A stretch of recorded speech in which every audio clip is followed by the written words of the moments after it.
So I want to welcome my friend Tyler Frick to the show. Tyler, welcome, my friend. Hey, Jim. Thanks for having me. So, first and foremost, let's talk about what you and let the audience know who you are. Yeah. So I'm the founder of the King's Company. The King's Company is an online, we call it maybe an online community, but it's an online platform of education and coaching and business where we focus on helping ministry minded leaders learn how to step into their calling, step into entrepreneurship, things of that nature. Awesome. And so you're saying it's an education platform. Now, so if somebody was going to say, I want to be equipped by you, I want to learn from you, what are some of the things that you teach? Sure. There's a variety of things. We're very kingdom focused, and the King's Company started as ministry training that quickly led into us building a kingdom life coaching school.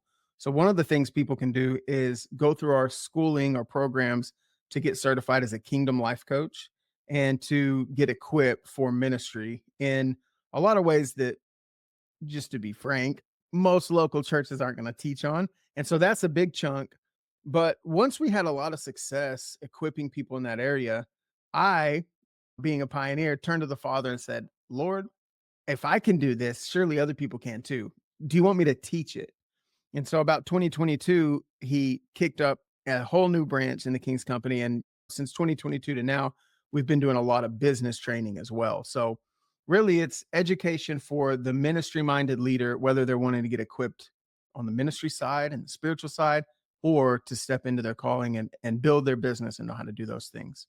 Awesome. So going off of that, so coaching, training, and you mentioned when we got successful, what does success look like for you? That's a great question. I used to think it would be money and that money would be the thing that would be successful. Before I ever started, I was in the oil field. So I came out of money. And I didn't grow up with money, but when I went into the workforce and started building my family when I was young, I was in the oil field. The job that I had before I stepped out in faith into entrepreneurship was 120 plus K a year job. I had great benefits, 5 weeks vacation. I think they matched 2 to 1 up to 15% on my 401k. So I was set if I just stayed Mm. in that career, stayed with that job. I was already with them for many years. And so I had good thing going, but I just knew it wasn't my calling. When I stepped out, I thought I want to make that six figures. And I think that was probably initially the success marker for me. Let me hit that six figures. The reality is I've never had a year under six figures as an entrepreneur, but that's not the successful part. You asked, how do I measure success? I would actually measure success by how well we can grow a community that is well connected. So, Mm. meaning, if I grow a community of 10 people, I want everybody to be connected. That's probably not that hard.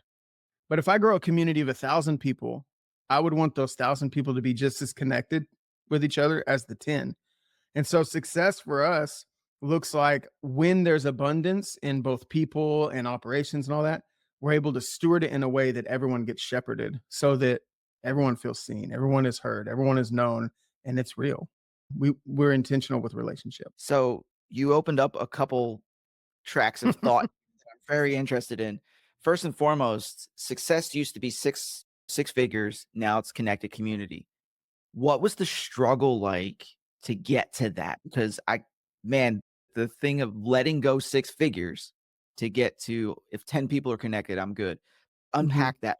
So it's actually, I learned it differently because I was building, we built, we had a few six figure years under our belt. And then 2021 comes around. We launched July 2018. So by May 2021, we were already a couple years in, but something happened. In May 2021, I decided I was going to put on this big challenge online, teach a 5 day class, and then bring people into our school. And we did. The problem was we brought a lot of people into the school. And in about 45 days, we generated over 400,000 in revenue and brought up like 170-ish people into our Kingdom Life coaching school at one time. And so I had a new opportunity and a new situation on my hand that wasn't normal, right? But going from experiencing, okay, if I'll put these strategies together and I'll work the ads this way, then maybe we'll hit our monthly target and get to six figures. Okay.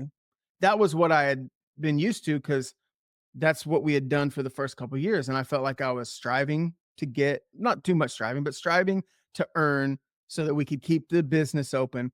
But when abundance hit through an influx of people, money was no longer like an object of, like, it wasn't a problem anymore. Or it wasn't something that I needed to maintain in that moment. It was like we have more than enough. So the focus immediately shifted to, okay, now that money's out of the problem, what's the real, what's really going on, and what, how are you really going to steward this, money aside? And the first thing was, these people need to be shepherded. We can't bring 170 people through a 12-month program and them go through pre-recorded courses, meet with a group every once in a while, and just hope that they're getting built. I want every individual person to have a coach, and I want them to be able to meet in core teams, and I want people to be able to really be a part of community. So we built that way. I think that's probably where I realized that chasing the money or the figures doesn't matter, because if you'll do people well, that'll bring favor. More people will come, and with people come money. Yeah, absolutely. So then how did you get from oil to ministry? That's a huge jump, like blue collar to online education. Help me understand that journey. Yeah. So we started ministering. We actually opened up a home church back in, I think it was 2018 was the first time we had a group meeting in our home. First time I ever taught, but quickly fell in love with it. And people started showing up to our living room every week. And so when we would host these home churches, we'd have like 20, 30 people in the room every week. And the Lord started moving. We begin to see miracles. We begin to see people healed. We see people get equipped. Evangelism was happening. And so God just put this stirring in me to want to minister. And I didn't want to go back to work. I wanted to do that full time. Because I had good vacation time, I was able to travel, and we would go put on conferences.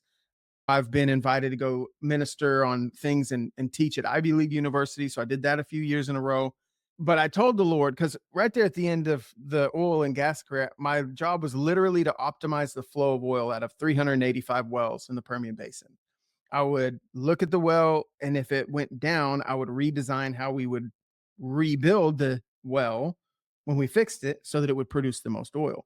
But I told the Lord, I said, God, I don't want to pull oil out of wells. I want to pull oil out of people. And Mm. that was my prayer that I prayed. And it took me a few years of praying it, but I would pray, we would study, we would grow. And we knew that when he opened the door, we would jump. And it was in July 2018 that he finally said, okay, it's time. And when we jumped, there was grace on it. But I did have to wait. But that was the heart posture. We were ministering. It's what I wanted to do full time. It's what I knew God called me to do full time. I had to make that transition. And entrepreneurship was a scary leap, but I'm really glad I made it. So let's take that to a different level because I know a lot of the listeners will have that fear. Like you left a very lucrative thing, made the jump, and transitioning to that is scary. So unpack those feelings for me, unpack that. And like, how did you get through that? So, one of the things we had to do was we had to just accept that if I stepped out of that job, we were going to lose a lot of things. If everything from insurance to paychecks, regular, all that kind of stuff. And we didn't know what that would look like. We knew that we could trust the Lord, but we didn't know what it looked like. So, to keep things practical, we said, let's sell everything we have and minimalize to where we don't have anything to maintain, right? If we can have minimal to maintain, then we can build the business and get ourselves in a position. So what we did was we sold everything we had and we bought an RV. We sold our house, we sold our couch, we sold our TVs, we sold everything, and we moved into a big Class A motor coach that we got for 35 grand. Bought it off of Craigslist or something in New Mexico. I don't remember how we got it, but it was about 35 to 40 grand, maybe at most with all the slides open, maybe 320 square foot. And we lived in that for the first year of building the business because it was a way to shrink down expenses. And our kids were little. We only had one that was about school age really at that time, but we had littles, we had our RV, I had Wi-Fi and my computer, and that's all we needed. And so that was the first thing we had to do, was just we had to take sacrifice. We can't just keep living the same lifestyle that we had the old job until we get to that place where that we could do that. And so we had Right. to wait, but we made sacrifices and we committed to a season that was going to be potentially more difficult. but we actually enjoyed it. It was fun. It was fun Yeah. living in the RV with those kids on a mountain. Oh, yeah, especially on a mountain, dude. That's awesome. So, that brings another question up, though, like, you're a pioneer. You had mentioned that first and foremost in the intro, but, like, how did you help, like, your wife who needs stability and your kids? Now, obviously, the littles were probably too young to really know what was going on, but how did you, as a leader of your house, as a business leader, help your wife and kids get through some of this and the struggle of that? Yeah.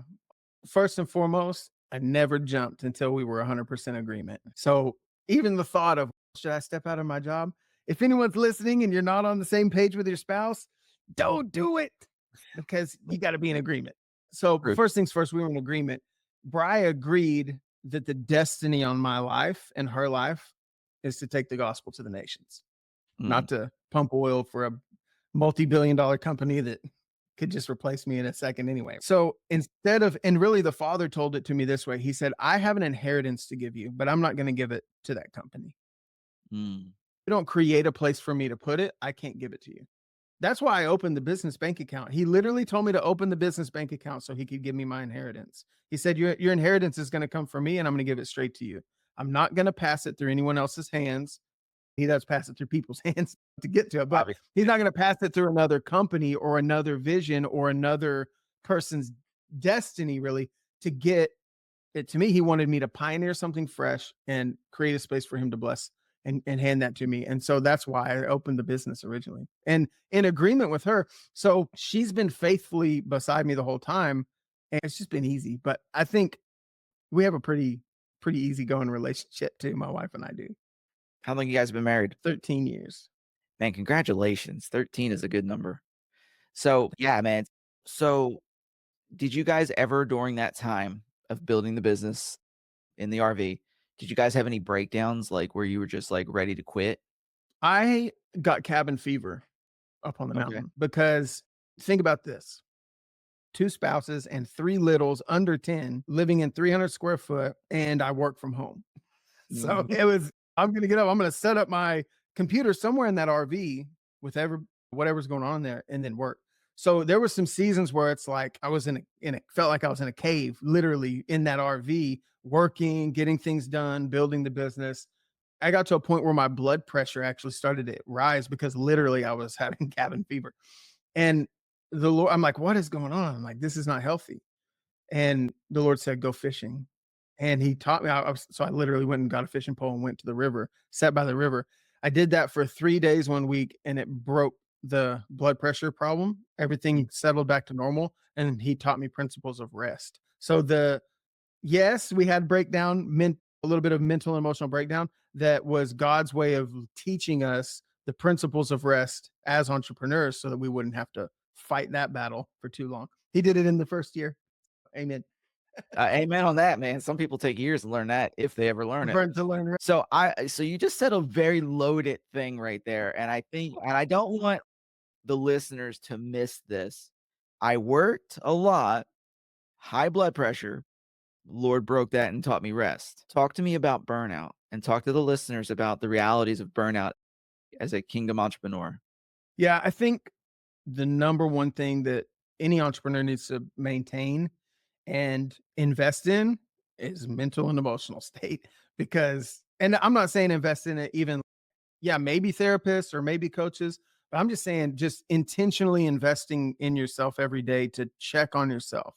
Make sure your mind's right. Make sure you're good. And if you're not good, get help. Talk to somebody because it's crazy trying to believe a vision that to come to pass that you've seen in your heart, but maybe not in the physical. And everybody who has a business is still living in the realm of God's imagination. They've seen what could be if their business comes to fruition. And if what they saw and what they planned was is to come about, they'll experience what they hope to experience. And I think a lot of business owners are in that place of hopeful expectation, but it's also a place of torment because at the same time you're hopefully expecting that what you're doing with your hands is going to result in some kind of amazing result. There's going to be warfare. There's going to be day-to-day things. There's going to be even normal life hiccups that get in the way. And if we don't maintain our mindset, it's hard to continue carrying the vision. And so I think that I don't even know if I'm answering this right, but overall, like we got to take care of ourselves. And Mhm. if we don't prioritize that, it's so easy for the burnout or just to get completely exhausted, to overwork. Even biblically, there's the principle of Sabbath. God, who created everything, when he got done working, he rested from his work. In the same way, we got to find rest. And if we don't, then it can get pretty chaotic. You're right, you're right about that. So what about your routine? What does your rest routine look like now? Do you still fish or has it changed? Yeah, every chance I get, I fish, but not as often as I'd like to. My routine looks like this. I set my schedule of availability between 9 and 3:30, and I don't take calls after 3:30, and I don't take calls before 9. The reason for that is my routine, a lot of the work I do is gonna be digital, so I'm building things, creating things, writing things, putting together lessons or whatever it is. I need to do that with my music on, and I'm in the zone, so that's my morning. I also have, of course, the word. I have an hour of study every morning with a friend, and I have another hour of teaching the word every morning. So if I have the word every morning and I have that quiet time with him working before I ever start talking to people, then I know that number one, I'm going to be my best for people. I'm also going to be my best for myself and for my family. But then I'm cutting it off at 3:30. Of course, I'm terrible at this. I'll just admit it, but I try. I don't let people book me after 3:30, but I do my best to stop and to disconnect as often as I can after 3:30. And the reason for that is because I have 4 boys that need a father. Mm, And just because I'm providing or working for them or whatever, it's not enough. They need me to look them in the eyes just like I need to my father to look me in the eyes, you know what I'm saying? So they need me. My wife needs me. Business is secondary to family. So I don't want to major in the minors and minor in the majors when it comes to family. I want to make sure that home is first, business is second. And the way I do that most practically is schedule. Just don't mm. allow things. It's boundaries, really. So was it always like that, or is the scheduling thing a newer thing? It's newer. Yeah. I Okay. would say probably last couple of years. There was a time, probably 2020, a lot of 2020 into 2021, where I took over 1,500 sales calls, and I would have anywhere from 6 to 12 calls booked in my calendar every day with people Mhm, that were we would run ads and say, "Hey, do you wanna get equipped in your gifts? Do you wanna learn how to be a coach and build online and not leave your faith behind?" And people were like, "Yeah." So we would have $1 leads coming in, and I'd be spending money. So we'd have the calendars full and I'd be on the phones all day. We would make money, we were building the community, we were growing things, but it's too much work. And these are patterns that the Lord had to break out of me because I am a worker. I don't know anyone who can outwork me on the things that I'm working on. I'm saying that's probably why I'm an entrepreneur is because I can be self motivated. I can get in there and I can work as hard as I can. But yeah, I would say that stuff. So with the patterns, how did you become self-aware of those patterns? Or just is that something you've just always recognized and didn't really care to change until the Lord told you to change? Or is that something that self-awareness had to come in at some point?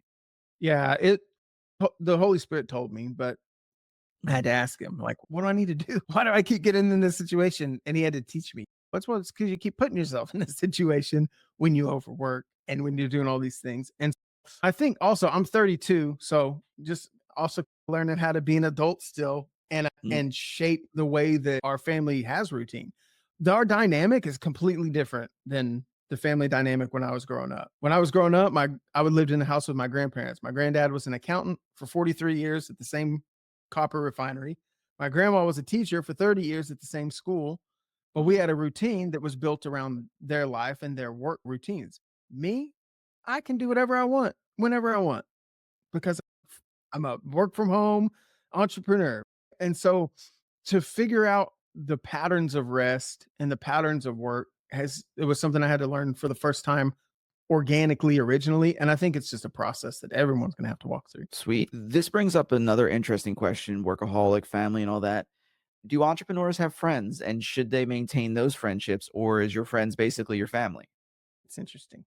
I would say that entrepreneurs do have friends, but also The closest friends, the friends that are real will feel like family because the Yeah. other acquaintances are usually just trying to sell you something or partner with you or get a JV going or Oh, god. Yeah, absolutely. I just think it's funny because as an entrepreneur myself, it's like having friendships is a struggle because it's like you have your family and you have your business, and it takes up 95% of your time because you got family, business, of course, time with the Lord, and then friendships beyond that. So it was a question I was really curious about what your thoughts were on that. And yeah, yeah, what I love is the way that I've built all my friends, I bought them.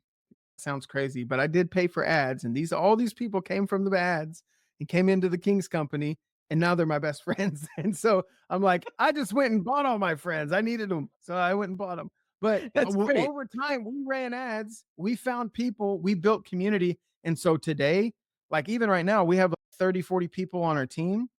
They're some Yeah. of the best friends I've ever had, and we talk all throughout all of our days because we work together, minister together, lead together, and those are the strongest bonds and friendships that I've built, but they are partnered with me in the work. So there's those are friends that are in the work, not friends that are out of the work. Yeah, that's awesome though. Like that's the quote of the day.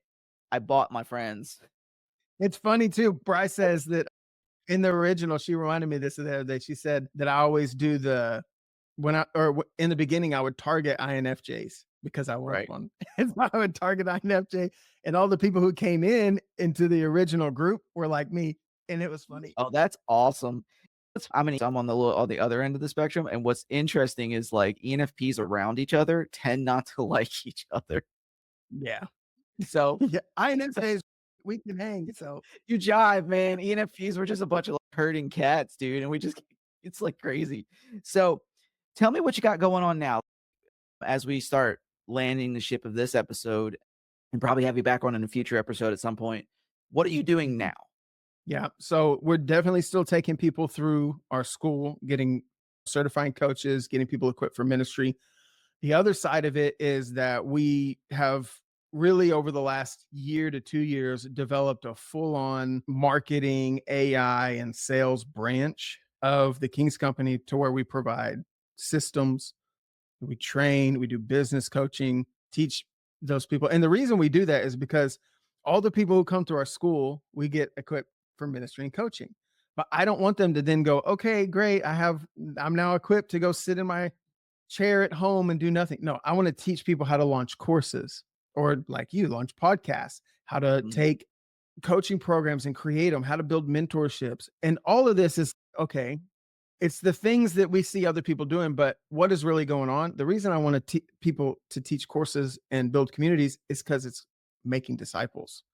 That's what making Mhm. disciples is. Getting students. The disciple and student is the same word.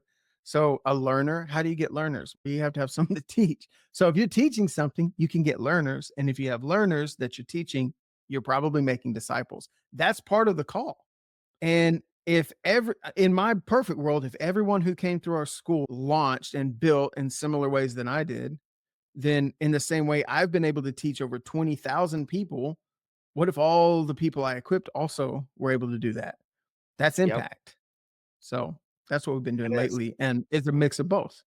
That's incredible. So if the listener wants to find you, how would they do that? Good way to find me is Facebook. Just look up Tyler Frick on Facebook.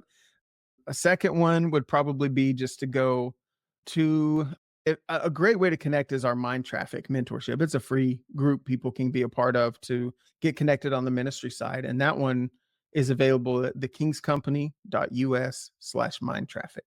And for the listener, we're going to make sure that all of that is in the show notes for easy access to be able to click and head on over there, which I highly recommend. I've known Tyler for a few years now. Definitely top quality, top tier entrepreneur and good person all around. So definitely hit those links, head over to his thing and connect with him. As we end today's show, what is I do the wisdom bombs. Hey, if you follow me on Facebook, you see them like every other day, every day.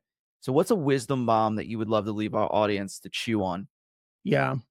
I would say that I would encourage everyone to take a moment to consider if they've assumed their purpose or if they've received a revelation of their purpose. Because I think there's so many believers who look and say, that looks like what I ought to do. So let me just assume that role. And people begin to do what's easy or do what's comfortable or do what's familiar. And that's not always what we're called to. And for me, if I would have just kept going through the motions, it probably would have seemed like things were right. I was taking care of my family in the oil field.